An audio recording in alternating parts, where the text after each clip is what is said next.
किसी का सगा नहीं है, नहीं किया तो कर देखो। दगा किसी का सगा नहीं है, नहीं किया तो कर देखो। जिसने जिसने दगा किया है, जाकर उसका घर देखो। जिसने जिसने दगा किया है, जाकर उसका घर देखो।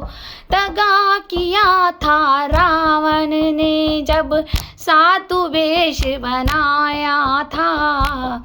दगा किया था रावण ने जब साधु वेश बनाया था। भिक्षा लेने गया था लेकिन सीता ही हर लाया था। भिक्षा लेने गया था लेकिन सीता ही हर लाया था। अंजाम क्या हुआ था आप सभी को पता है। रावण ने जो भेष बदल के सीता जी को हर लाए थे, तो अंजाम उसका क्या हुआ था। लंका नगरी खाक बनाई, पल में रघुवर ने देखो। लंका नगरी खाक बनाई, पल में रघुवर ने देखो।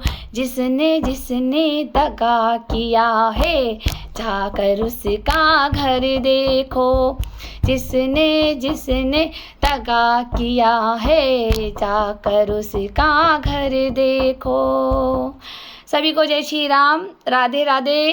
कैसे हैं आप लोग। आई होप आप अच्छे होंगे, स्वस्थ होंगे, मज़े में होंगे और आप अपना कीमती समय मुझे दे रहे हैं, मेरी वीडियो को देख रहे हैं। आशा करती हूँ आपको मेरी ज़िंदगी के सच से कुछ ना कुछ मार्गदर्शन आपको मिलता होगा, जिसके कारण आप आगे भविष्य में सतर्क रहेंगे ऐसे लोगों से। थैंक यू उसके लिए। और आज का टॉपिक बढ़ाने से पहले मैं आपको याद दिला दूं कि मेरा क्या कसूर मेरी ज़िंदगी का सच पार्ट 156 में आपने नींबू घेर में जो रविंदर शर्मा जी के बेटे पुष्पेंद्र शर्मा जी की सच्चाई सुनी थी उसमें, और जिसमें मैंने सरकार को भी ये बोला था कि आप इस लड़के की और जिन जिन लड़कों के मैंने नाम बताए हैं आप इनकी जांच करें, क्योंकि ये आने वाले भविष्य के लिए खतरा है। ठीक है, क्योंकि ये उस तरह से आतंकी मचा के रखते हैं कि बहू बेटियों को तंग करो, इनकी प्रॉपर्टी खा लो, इनको गालियां दो, क्योंकि ये संस्कार ही ऐसे हैं। ये जो होते हैं ना कि बच्चों की गलती नहीं होती, माँ बाप की गलती होती है जो ऐसे संस्कार देते हैं। अब आप लोगों के बीच में आपको पता ही है फेमस हमारे रविंदर टारगेट जी, जिनको लोग टारगेट भी बोलते थे। टारगेट क्यों बोलते थे ये भी मैं जब इनके बारे में सच्चाई बताऊंगी तो आपको मैं ये भी ज़रूर बताऊंगी कि रविंदर टारगेट क्यों बोला जाता था, क्योंकि इसके लिए भी मैंने बड़ी जाँच करी थी ये समझने के लिए कि इसे टारगेट क्यों बोला जाता, जबकि इनका नाम रविंदर शर्मा था। अब इन्होंने भी अपने बेटे को ऐसी संस्कार दिए जो घर की बेटियों को बिना कारण टॉर्चर करता है प्रॉपर्टी खाने के चक्कर में और उनसे पैसे खाने के चक्कर में, क्योंकि खुद का रोजगार नहीं है, खुद का मकान नहीं है। इसीलिए मैंने ये बताया ना कि लंका खाक में जल गई तो सीता ही हर लाया था। तो ये टॉपिक इसी से ही मैच हो रहा है, क्योंकि ये लड़कियों को ही इस तरह से उनकी कमजोरियों को पकड़ के उन्हें ब्लैकमेल करके पैसा ठगने का काम ये बखूबी निभाता है। क्योंकि बचपन का मित्र रहा है तो दुश्मन ना करे, दोस्त ने वो काम किया है तो इसने वही काम किया है। तो इसलिए इसके भी राज मेरे हाथ में थे, तो किस किस लड़कियों को इसने ब्लैकमेल करे हैं वो मुझे पता है। तो इसलिए इसको इनसिक्योरिटी में से कहीं ना कहीं हुई, तो इसको और कुछ नहीं मिला। पूरी जांच पड़ताल करने के बाद इसको मेरी ज़िंदगी के हिस्से में से कुछ नहीं मिला मुझे ब्लैकमेल करने के लिए। तो इसने एंड में मेरे चरित्र पर उंगली उठा दी और मुझे बदनाम करा, और बड़ी कोतवाली तक इसने मोहल्ले के साइन लिए और मुझे ये बदनाम किया, मेरे पिताजी को बदनाम किया कि हाँ भाई मैं इस टाइप की लड़की हूँ, मैं देह व्यापारी हूँ, मैं वेश्या हूँ, मेरे घर में गलत टाइप के लोग और गलत सोसाइटी के लोग आते हैं। इसने इस तरह से बदनामी फैलाई हमारे ख़ानदान की। जिस वक्त मैं चुप रही, चुप रहने का मतलब यह नहीं था कि मैं लड़ नहीं सकती थी। मैं चुप इसलिए रही, पुष्पी अगर मुझे सुन रहा है और उसके पापा सुन रहे हैं, इसकी मम्मी सुन रही है तो सुने मुझे। मेरे आगे पुष्पी कुछ भी नहीं है। इतनी औकात रखती हूँ कि मैं बीच चौराहे से थप्पड़ मार सकती हूँ, लेकिन पुष्पी एक दिन मैंने तेरी माँ को भी अपनी माँ बोला था, ठीक है। अब जिस माँ बाप के संस्कार ऐसे हो, जो ऐसे गुंडागर्दी करने वाले बच्चे पैदा करके छोड़ देते हैं खुले, और उनकी ये बदमाशियों पे ये माता पिता बड़े खुश होते हैं, क्योंकि खुद की तो औकात रहती नहीं है इन्हें मकान बनाने की, ज़्यादा पैसा तो है ही नहीं, क्योंकि रहे तो ये भी BHL एम्प्लॉई है। लेकिन 3 बेटों के साथ भी मिलकर एक पिता एक संपत्ति नहीं बना पाया, तो अपने बच्चों को इन्होंने ये संस्कार दिए कि आप दूसरे की बेटियों के साथ प्यार में फंसाएं, फिजिकल रिलेशन बनाएं, उनकी वीडियो बनाएं और फिर इन्हें ब्लैकमेल करें और उनके बाप को भी नीचा दिखाएं और उनसे संपत्ति छीनी जाए। जी हाँ, आगे आगे मैं बताती जाऊंगी, आप मेरे साथ वीडियो के साथ बने रहिए। पहले ये तो जान लीजिए मैं कौन। मैं ईशा बेरी, पत्नी सचिन बेरी, पुत्री स्वर्गीय अशोक कुमार अरोड़ा जी की, हरिद्वार उत्तराखंड से आप मुझे सुन रहे हैं, मुझे देख रहे हैं, इसके लिए थैंक यू।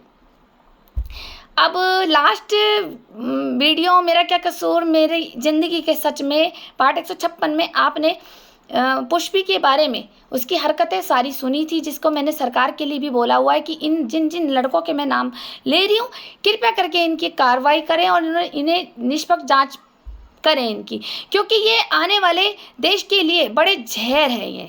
ये सांप है, ये मेरे आस्तीन के सांप है, जिन्हें मैं निकाल करके नींबू घिर में छोड़ के आ गई थी, लेकिन ये रेंगते रेंगते गटर के कीड़े की तरह वहाँ तक गंगा बिहार तक पहुँच गए। बचपन की जो कहते हैं ना कि लंगूर को अंगूर नहीं मिले तो अंगूर खट्टे हैं, तू मेरी नहीं तो किसी और की नहीं, तो ये दुश्मनी बचपन से भी चल रही थी। और कुछ पैतृक संपत्ति पे लालच जो इन्होंने पूरे परिवार ने, रविंद्र टारगेट के पूरे परिवार ने मिल करके हमारे घर में फूट डाली। हमारी दादी को अलग भड़काया, क्योंकि हमारी दादी से बीना ताई जी की बड़ी अच्छी थी, और उसके बाद रविंद्र टारगेट जी की तो पूरे ही परिवार ही है, उसमें उमा बुआ जी भी हैं, सब हैं, जो हमारी दादी को अलग मैनिपुलेशन करते थे, हमारी चाची को अलग करते थे, वो दुकान पे चाचा को जाके अलग करता था, वो गगन सोडी के पापा जगदीश सोडी जी, ठीक है। तो इस टाइप के लोग वहाँ बैठते थे और अलग अलग मैनिपुलेशन करा। और हमारे पापा के साथ तो वो जो जगदीश खन्ना वेद जी और हमारे एडवोकेट नरेश जोशी के भाई के पापा, इनका परिवार, और जहाँ रघुवीर चाचा का समोसे की दुकान है उसके सामने एक चाय वाले अंकल है, वो सब मेरे पापा का थोड़ा वहाँ उठना बैठना था। एक हमारे किराना वाले अंकल जो हैं पूरन अंकल, जिनको पूरन के नाम से आप लोग जानते हैं, मेरे पापा का ज़्यादातर यहाँ उठना बैठना था। और एक मानसरोवर होटल में अजय भैया और आशु भैया इलेक्ट्रॉनिक वाले, और वहीं पर हमारे एडवोकेट खन्ना भी बैठते थे। ये मेरे पापा के थे ग्रुप के गैंग में, लेकिन अलग अलग बिठा करके अलग अलग मार्गदर्शन किया गया, अलग अलग एडवाइस दी, अलग अलग मैनिपुलेशन किया गया, जिसके कारण हमारा परिवार तो समझ नहीं पाया, लेकिन जो एक हाथ था, पूरी हाथ पे 5 उंगलियां थी, तो सबको तोड़ तोड़ के इन्होंने टुंडा बना दिया। मतलब इस परिवार को सबको अलग अलग मैनिपुलेशन करके तोड़ दिया। और इसमें शामिल एक था पुष्पी, जो मेरी मान मर्यादा पे खेलने चला था। कैसे, चलिए अब हम टॉपिक बढ़ाते हैं। आप लोगों को पता ही था, अभी मैंने शुरू की वीडियो में बताया था कि मेरा आए दिन BHL हॉस्पिटल आना जाना रहता था, क्योंकि मुझे अपनी दादी की दवाइयाँ लानी पड़ती थी, क्योंकि वो हार्ट की मरीज़ थी और 3-4 और भी बीमारी हो जाती थी, कभी उनको एसिडिटी या गैस की।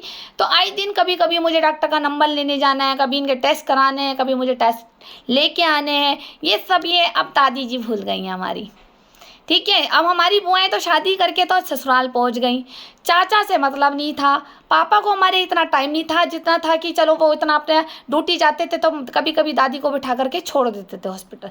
बाकी टोटल काम मैं दादी जी का करती थी, और वहाँ के डॉक्टर्स तक मुझे जानते हैं, मेरे फेस से ही मुझे जानते होंगे कि हाँ ये मैं शांति अरोड़ा जी की पोती हूँ।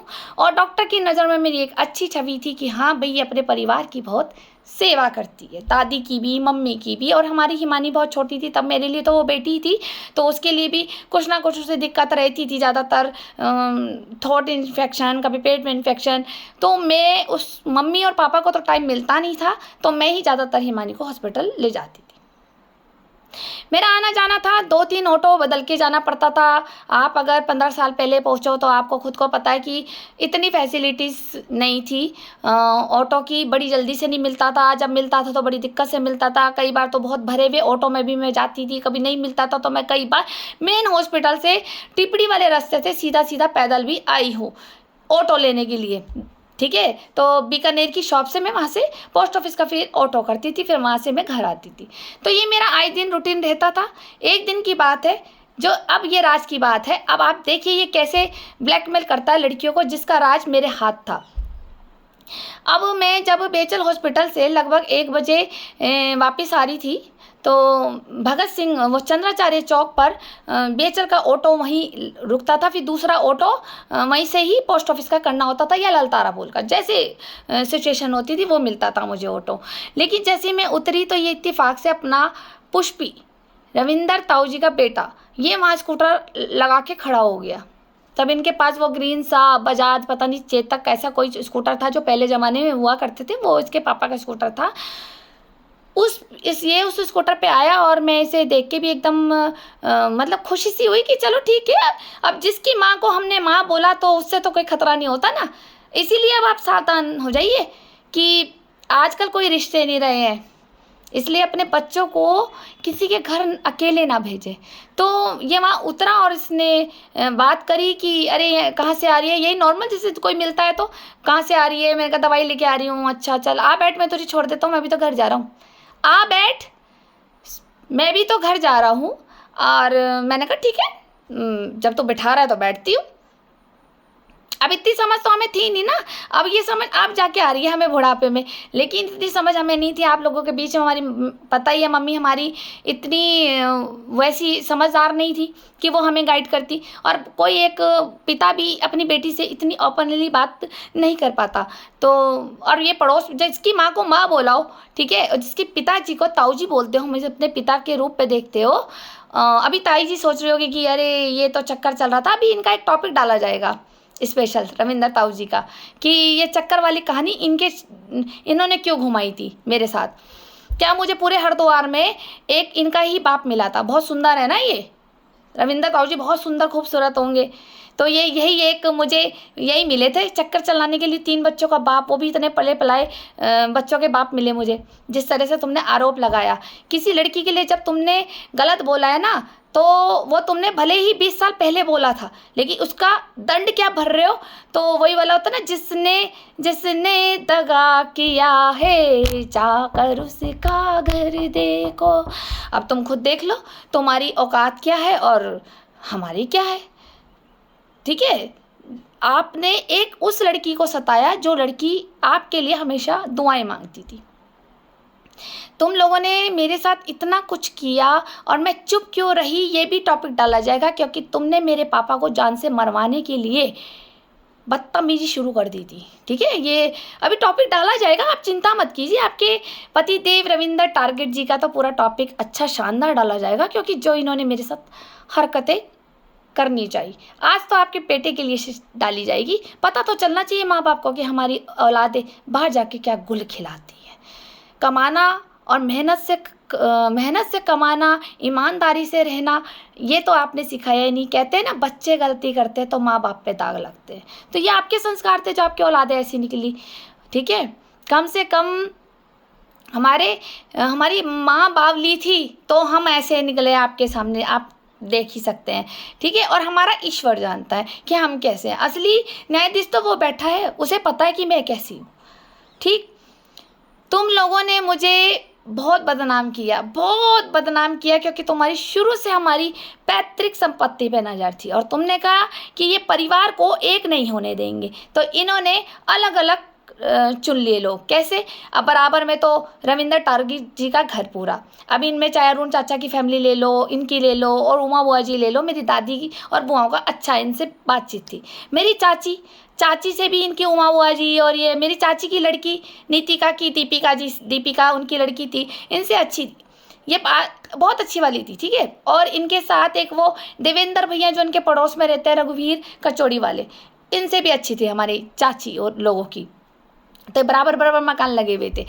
तो इस कारण जब ये अलग इधर इधर तो ये पट गए बैठने के लिए, मेरे साथ पुष्पी लगा दिया, मेरी उम्र का, ठीक है, क्योंकि उन दिनों में पुष्पी भी स्मार्ट था, इसकी असलियत तो हमें पता नहीं था, हम भी मासूम थे और मासूम ये भी था। उस वक्त समझदारी से दोस्ती नहीं होती, उस वक्त तो अट्रैक्शन से दोस्ती होती है। तो और उस वक्त इसने पुष्पी मेरे पीछे लग गया। अब चाचा के पास जो दुकान पे बैठते थे वो थे हमारे गगन सोडी के पापा जगदीश सोडी और एडवोकेट खन्ना जी, ठीक है, प्रीतम बजाज भैया जी, अरविंद बेरी जी, ये सब हमारे चाचा जी के पास बैठते थे जा कर के, जो कान भड़काते थे, मैनिपुलेशन करते थे ताकि चाचा भी कभी इनके साथ ना खड़ा हो, और वो इसीलिए कभी खड़े ही नहीं हुए।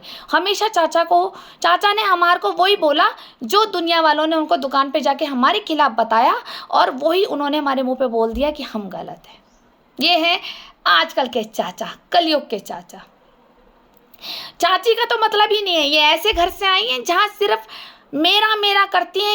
ये भी हमारी सासू माँ की अगर साथ रहती तो ये बहुत अच्छी पटरी खाती, क्योंकि हमारी सासू माँ भी लालची थी, लालची है रूमा बेरी जी, और हमारी चाची भी प्रॉपर्टी के पीछे तो पूरे दिन पूरी ज़िंदगी विवाद चलता रहा, क्योंकि सबसे बड़ी लालची यही थी। ये सोचती थी कि मैं अपने बेटे के लिए सब कुछ ही हड़प लूँ, पूरा ही खा लूँ, क्योंकि इसका मानना ये था कि स्वर्गीय किशन दास काका जी का एक ही बेटा था, वो भी विनोद कुमार, ठीक है। अशोक कुमार जी तो कूड़े में से आए थे, वो सबसे उस खानदान की सबसे पहली औलाद है मेरे पापा, सबसे पहला बच्चा, ठीक है, जिसे कहते हैं ज्येष्ठ बच्चा, और आज ज्येष्ठ का महीना ही चल रहा है आप लोगों के सामने, तो ज्येष्ठ बच्चा मेरे पापा थे, और मैं भी उस घर की बड़ी बेटी हूँ, सबसे पहले मैं ही हुई थी वहाँ पर। लेकिन अब मैं चलिए टॉपिक को बढ़ाते हैं। मैं जब रानीपुर मोड़ पे जब ये मुझे मिला तो इसने कहा कि चल मैं छोड़ देता हूँ, मैं इसके पीछे बैठ गई। नॉर्मली बचपना था क्या, उन दिनों में हमें ये कोई पता था कि ये क्या कर सकता है। भरोसा करके मैं इसके साथ बैठ गई। गर्मी के दिन थे और मैंने इसको बोला कि यार मुझे बहुत गर्मी लग रही है और मुझे पानी भी पीना है, तू जल्दी स्कूटर तेज चला, नहीं तो मैं उधर आसपास मेरे को कहीं नलका लगा हुआ नहीं मिला, सरकारी नलका। इसने चंद्राचार्य चौक से रानीपुर मोड़ की तरफ ना मोड़ करके इसने उधर से मोड़ा, जो उधर को जा रहा है ना चंद्राचार्य चौक से, जो उधर को निकलता है नहर किनारे, इन्हें उधर सीधा लिया जहाँ पे देवभूमि हॉस्पिटल भी है ना, नीता मेरा नर्सिंग होम भी है, उस वाली रोड से लेकर के। तब मैं वो रास्ते ज़्यादा जानती नहीं थी, क्योंकि इतना ही पता था वहाँ हमारी माँ बड़ी मौसी किरण मल्होत्रा जी रहती थी, बस यहीं तक लिमिट थी और यहीं तक हमें पता था। उसके अलावा जब इसने स्कूटर और आगे हाईवे पे लिया तो मैंने कहा तू कौन से रास्ते से ले जा रहा, कह रहा है शॉर्टकट रास्ते से ले जा रहा हूँ मैं, मेरे को भी घर जल्दी जाना है, अब और गर्मी भी बहुत हो रही है, क्योंकि मुझे याद है कि पसीने में मैं भीग रही थी, बहुत गर्मी लग रही थी, मई या जून का महीना था। ये ऐसे करते करते इसने हाईवे से लिया और हाईवे से लेकर के फिर इसने कनखल को जो रोड मुड़ती थी, एक तो एक मेन कनखल को मुड़ती है, जो आप हाईवे से ऐसे आओगे, उसके बाद जब आप कनखल दक्ष रोड पे उतरोगे, एक रोड वो थी और एक रोड इसकी जैसे इनने वहाँ से उतारी तो वो थोड़ा सा आगे बढ़ के तुमने लेफ्ट राइट में आप देखोगे एक संन्यास रोड जा रही है, इसने वहाँ से स्कूटर घुमा लिया। अब मैं वो रास्ते मैंने कभी नहीं देखे थे अपनी ज़िंदगी में और मुझे घबराहट हो गई, लेकिन मुझे कहीं ना कहीं एक विश्वास था कि नहीं, ये मुझे कहीं गलत जगह नहीं ले जा सकता। सुने सरकार कि ये इस तरह से, ये आज के रावण नहीं है, ये मेरी शादी से पहले के रावण है ये। तो ये मुझे वहाँ तक ले गया, फिर घुमा घुमा के पता नहीं कहाँ पतली सी गली में ले गया, और वहाँ पर अंदर बिल्कुल कोने में जा कर के एक गंगा जी थी, पहले ये वहाँ पे स्कूटर खड़ा करा, फिर इसने गंगा जी में नीचे गया, मैं भी नीचे गई, वहाँ पे एक शिवलिंग भी पड़े हुए थे, वहाँ पे साइड में पड़े हुए थे, किसी मतलब वो पूजा करने योग्य नहीं थे, थोड़े से अखंडित थे, तो खंडित थे सॉरी। तो इनने थोड़ा सा जलवल पिया, इसने कहा गर्मी बहुत लग रही है, मैंने कहा लग तो मुझे भी रही है, तो मैंने भी थोड़ी सी गंगा जी की छींटे विटे मार ली। मैंने कहा यहाँ इतने, और इतना सन्नाटा था जैसे मैं जंगल में आ गई हूँ वहाँ पे। मैंने कहा यार यहाँ पे तो बड़ा सुकून और शांति सी है, लेकिन अगर यहाँ पे अगर हम अकेले यहाँ बैठेंगे तो कुछ भी हो सकता है, मतलब उस तरह से बचपन वाली बातें कि यहाँ पे मगरमच्छ तो नहीं आता, ये नहीं आता, इस टाइप से थे। अब इनने कहा कि चल तू अब एक काम कर, तुम 1 मिनट मेरे साथ ऊपर चल। मैंने कहा ऊपर क्यों, वहाँ पे फ्लैट बने हुए थे, मैंने कहा ऊपर कहाँ जा रहा है? कह रहा मेरी बुआ का फ्लैट है। मैं कहा तेरी बुआ का फ्लैट? उमा बुआ जी तो तुम्हारे घर में उधर रहती है। कह रहा नहीं, मेरी कांता बुआ का फ्लैट है। और इसने अंदर गया, वहाँ पर एक गार्ड था, इतना मुझे पता, गार्ड था, और इसने PNT फ़ोन मिलाया, कुछ करा, इसने चाबी पूछी, उसने चाबी दी, और ये फिर ऊपर जा रहा था और कह रहा आजा मैं तेरे को कोल्ड ड्रिंक पिलाता हूँ, और फ्रिज में कोल्ड ड्रिंक पड़ी है।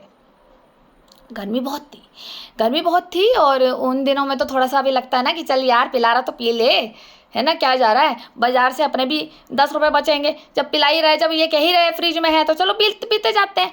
मैं भी इसके पीछे इसके रूम में ऊपर चली गई, जहाँ ये जा रहा था वहाँ इसका मैंने पीछे जाती रही, और रूम खोला, रूम बड़ा अच्छा शानदार था। अब अगर आप मेरी शादी को 2012 में मेरी शादी हुई है, तो आप ये सोच लो मेरी उम्र यही थी। ये मुझे याद है कि 22-23 साल की होंगी, मतलब मैं प्रॉपर ज़्यादा उम्र नहीं थी, ये समझ लो बालिग थी, लेकिन मैं ज़्यादा उम्र मेरी नहीं थी। उस वक्त तो मुझे वो एकदम ऐसा लग्जरियस हाउस लगा। मैंने कहा वाह, मैंने कहा ये तेरी बुआ का घर है, क्योंकि कांता बुआ को तो हम अच्छी तरह से जानते थे, क्योंकि उनके भी कर्म कांड अब मैं खोलने वाली हूँ, जो उन्होंने मेरे साथ किया था। तो ये वहाँ ले गया, और उसके बाद ये थोड़ा सा ऐसा हो रहा था जैसे होपलेस नहीं होते, तो पता नहीं क्या क्या ढूंढ रहा था। मैंने कहा क्या ढूंढ रहा है, कि मैंने कहा देर हो जाएगी, धूप इतनी हो रही है, 1:30 बज गया है। तो बोला कि नहीं रुक, मुझे तो तू कोल्ड ड्रिंक पिएगी। और इन्हें मेरे सामने बोतल निकाल ली, और वो सील बंद बोतल थी, कोका कोला की बोतल थी। तब मैंने कहा यार ये मैं तो पीती नहीं, और कोई दूसरी नहीं है क्या? कह रहा नहीं, खाली पानी है, ले पानी पी ले तू। मैंने कहा चल पानी तो चल मैं पी लूँगी, लेकिन यार अब या तो तू मेरे को कोल्ड ड्रिंक, मैंने इसको बोला क्योंकि बचपन था।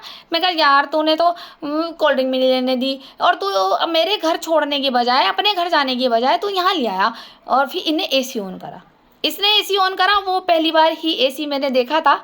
भैया हमारे घर में तो AC नहीं था, तो इसने AC ऑन करा, और बहुत ठंडी हवा, इसने कहा 5 मिनट हवा लेते हैं। मैंने कहा हाँ ले, मैं भी ले लेती हूँ। ये उधर बैठ गया, मैं भी बैठ गया, और ये होपलेस सा हो रहा था। उसके बाद इसका एक जो रूम के अंदर एंट्रेंस थी, कालीन वालीन बिछा हुआ था, शानदार सोफे थे, और बड़ा अच्छा गद्दा था बेड पे, जिस पर मैंने बैठ के देखा।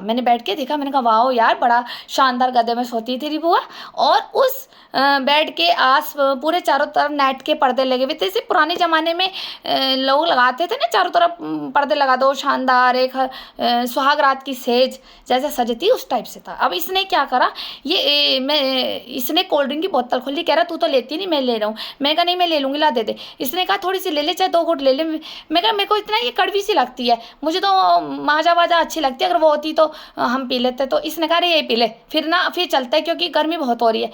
इसने मुझे बोला कि गेट बंद करते हैं। मैंने कहा क्यों गेट बंद करते हैं, जब अभी बाहर निकलना तो है, क्योंकि गेट जब हमारा खुला हुआ था तो वहाँ फ्लैट में और भी जो लोग रह रहे थे, वो कभी उतर रहे थे, कभी जा रहे थे, तो वो एक बार रूम खुले में झलक तो मारता ही बंदा, इसको इनसिक्योरिटी फील होगी। इन्होंने कहा रूम बंद कर दे। और मैंने की नहीं, मैंने कहा चलना तू जल्दी पी ले। मैंने कहा रास्ते में पी लियो, बोतल उठा ले, हम दोनों ही पी लेंगे। हम बचपन में जब साथ पढ़ते थे तो हम एक दूसरे का झूठा भी खा लेते थे। मैं कहा चलना, दोनों पीते हुए जाएंगे, और अब फटाफट घर भी पहुँचा। कह रहा नहीं तू अभी यहीं बैठ, मेरे को AC की भी हवा लेनी है, और कोल्ड ड्रिंक भी पी नहीं है। याद आया होगा पुष्पी तुझे? मुझे वो चद्दर भी याद है बेटे, मेहरून कलर की, ठीक है, वो वाइट वाले पर्दे, क्रीम कलर का तौलिया, वो सब वो सीन ना मुझे दिमाग में सेट है उस रूम का, ठीक है। तो उसके बाद इसने मुझे ये उठा और इसने रूम बंद कर दिया, और इसने चटकनी लगा दी, और उसके बाद इसने मुझे माइंड गेम करा कि इधर खिड़की थी पीछे ना, जैसे कहते हैं खेत अच्छा सा होता है। अब ऐसी चीज़ें हमने कभी देखी नहीं थी, पापा हमें निकालते नहीं थे, तो मैंने खिड़की पे जाके देखा। मैंने कहा वाह यार, मैं कहा इतने भी तो कोल्ड ड्रिंक पी ले यार, मैं हवा ले लूँ थोड़ी सी। तो मैंने थोड़ी सी खिड़की खोल करके ना मैं हवा लेने लगी, और मैंने इसे साइड में देखा, और इसने कोल्ड ड्रिंक में उस पुड़िया को मिलाया। कोई पुड़िया थी, अब ये मुझे नहीं पता वो नशे की पुड़िया थी, या वो जादू टोने वाली वशीकरण पुड़िया थी, या शमशान की राख थी, आई डोंट नो। और इसने इसने डाल दिया, वो मैंने देख लिया, या तो इसे नहीं पता था कि मैंने देख लिया। अब ये मैं चुप रही, मैंने सोचा ये, मेरे को ये लगा कि ये खुद नशा ले रहा है उसमें। फिर जब इसने मुझे वो कोल्ड ड्रिंक बोतल में डाल के कहा कि ये ले पी ले, तो मैंने आती अपने गिलास में ले ली, ये बची हुई थी तेरी बोतल के अंदर, ये तू पी ले। मैंने पी नहीं, मैंने पी नहीं, और इसने मुझे कहा कि तू पर्दा कर दे, इसे पर्दा कर दे इसको। और ये मेरे करीब आया और इसने जैसे कहता है ना कि छूने की कोशिश करी, बोला मैं तुझसे बहुत प्यार करता हूँ। मैंने कहा चल ना चल, मैंने कहा चल, जब पहले तू कमा तो ले, तभी तो तू मुझे रोटी वोटी खिलाएगा, तभी तो मैं तेरी बीवी बनूंगी। इसने इस तरह से मुझे करा, और मैंने जैसे ही पर्दा खींचा तो वहाँ पर उस कोने में, उस पर्दे के पीछे 2 कैमरे थे, एक ऐसे था और एक ऐसे था। आप समझ रहे हो, मतलब अगर आप बेड के चारों कहीं से किसी भी कोने में आप लेटोगे तो वो पूरा लोकेशन आएगा। और जब मैंने वो कैमरा देखा और मैंने इसको बोला कि अरे ये बुआ जी ने कैमरा लगा रखा है, कैमरा तो लोग बाहर लगाते हैं, तो कह रहा नहीं बाहर भी तो लगा हुआ है। तो मैंने कहा ये बेड के अंदर क्या कर रहा है, वो भी पर्दे के पीछे, पर्दे के पीछे। तो कह रहा हाँ वो बुआ जी थोड़ा सा पैसा वैसा रखती है ना, तो कई बार चोर वोर आ जाते हैं। मैं कहा इतने सारे फ्लैट है यहाँ पे, कौन चोर आ जाएगा, ताले वाले कोई खोल देगा, यहाँ पे इतने सारे यहाँ पे तो गार्ड भी है। तो ये इतना घबरा गया था ना, इतना घबरा गया था, ये चल तू छोड़ना, तू चल घर चलता है। इसने अपनी भी कोल्ड ड्रिंक छोड़ी वहाँ गिलास में, और जो बोतल में जो इसमें इनने पुड़िया मिलाई थी और वो भी वहीं छोड़ी इसने। मैंने कहा अरे बोतल तो उठा ले, वो मैं ही पी लूँगी। कह रहा नहीं अब नहीं। मैं कहा ला मुझे मैं घर में पी लूँगी, मुझे दे ला। मैंने कहा मेरी मम्मी भी खुश हो जाएगी कि कुछ लेके आई है कोल्ड ड्रिंक वगैरह। मैंने कहा हिमानी को भी पिला दूँगी। इसने मुझे दी नहीं और मैं इससे मांगती रही, और इसने मेरा मुँह यूँ पकड़ा और कह रहा चल ना, टाइम ना बर्बाद कर है। और इस तरह से इसने मुझे करा और फटाफट इन्हें ताला मारा और नीचे गार्ड को चाबी दी, फटाफट स्कूटर स्टार्ट करा, कह रहे जल्दी बैठ। और ये इतना घबरा गया था क्योंकि वो मैंने कैमरा देख लिया था, और इसे ये नहीं पता था कि मैंने वो चीज़ देख ली थी जो इन्हें कोल्ड ड्रिंक में पुड़िया डाल दी थी। क्यों पुष्पी, कह दे अगर मैं गलत कह रही हूँ तो, खा ले अपने बेटे शिवाई की कसम। बेटा कर्मा है ना, कर्मा छोड़ता नहीं है। जैसे लाख गायों के झुंड में एक बछड़ा अपनी माँ को पहचान लेता है ना, तो ऐसा ही कर्मा तुझे ढूंढेगा, और तेरे पे पड़ जाए तो ज़्यादा अच्छा है, नहीं तो ये तेरी औलाद भुगतेगी। ठीक है।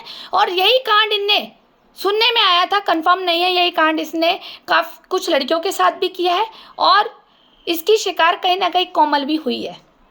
नहीं तो इतने अच्छे परिवार की लड़की, जो बिल्कुल सामान्य परिवार है आप लोगों के सामने, उसकी लड़की एक पुष्पी के साथ क्यों है? पॉइंट नोटिस करें। ना कि ये लड़का सुंदर है, ना कि ना ये इतना स्टैंडिंग है, ना कि ये इतना पढ़ा लिखा है, ना ये इसके पास अपनी प्रॉपर्टी जायदाद ज़मीन है, और ना इसके पास अच्छा रोजगार है। फिर आखिर कोमल ने देखा क्या, ये तो कोमल बताएगी। अच्छों का प्यार का जुनून उतर जाता है, अच्छों का उतर जाता है लव मैरिज में। जब पति कमा के नहीं देता ना, और जब अच्छी फरमाइशें पूरी नहीं करता, तो अच्छी लड़कियों का वो जो प्यार वाला प्यार होता है ना, वो शादी के 5 साल तक चलता है। हाँ जी चलो कोई बात नहीं, एडजस्ट कर लेंगे, कोई बात नहीं, क्योंकि अपना आप शादी करिए, माँ बाप को क्या कहेंगे हम कि हम परेशान हैं। परेशान होकर के भी लड़कियाँ नहीं बताती अपने माँ बाप को, है ना, और ख़ासकर उसमें तो जहाँ लव मैरिज भी करी हो अपनी मर्जी से। लेकिन अगर ये लड़की अब तक चुप है, और अच्छी बात है, शादी चलनी चाहिए, मेरा कोई ऐसा मकसद नहीं कि मैं डाइवोर्स कर रहा हूँ। मुझे कौन सा तुमसे प्यार मोहब्बत है जो मैं डाइवोर्स कराने तक सोचूँ कि हाँ भाई पुष्पी से मुझे प्यार है तो मैं शादी कर लूँगी इससे। लेकिन ये पुष्पी की हरकतें यहाँ से कई लड़कियों के साथ हुई है, और ये रूम ये कांता बुआ जी का है। इनका भी एक सच और डाला जाएगा। अगर कांता बुआ जी मुझे सुन रही हैं तो मुझे कॉल पे बात कर सकती हैं, मुझे कौन सा आपसे पैसे लेने, लेकिन आपकी सच्चाई मैं आपको भी बता सकती हूँ, मीडिया में भी, पुलिस प्रशासन में भी। क्योंकि वो कहते हैं ना कि पहले तो आप बुआ जी थी, फिर आपने अपने कर्म सुधारने के लिए साधु संत बन गई, भगवा कपड़े पहन लिए।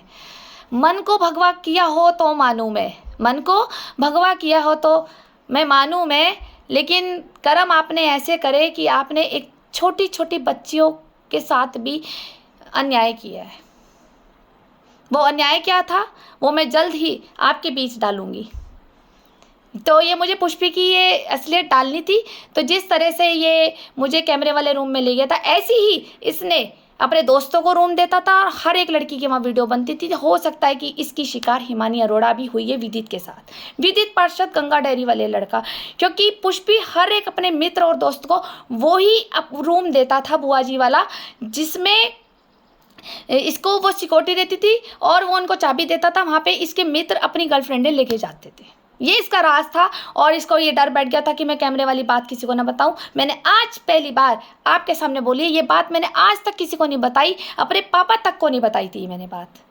ये तब मेरे पापा जिंदा थे, ये तब की बात है।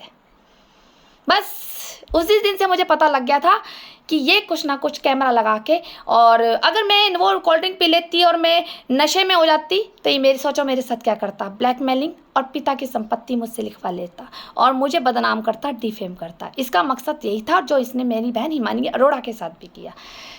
Thank you. नेक्स्ट वीडियो और डालूंगी, बने रहिए।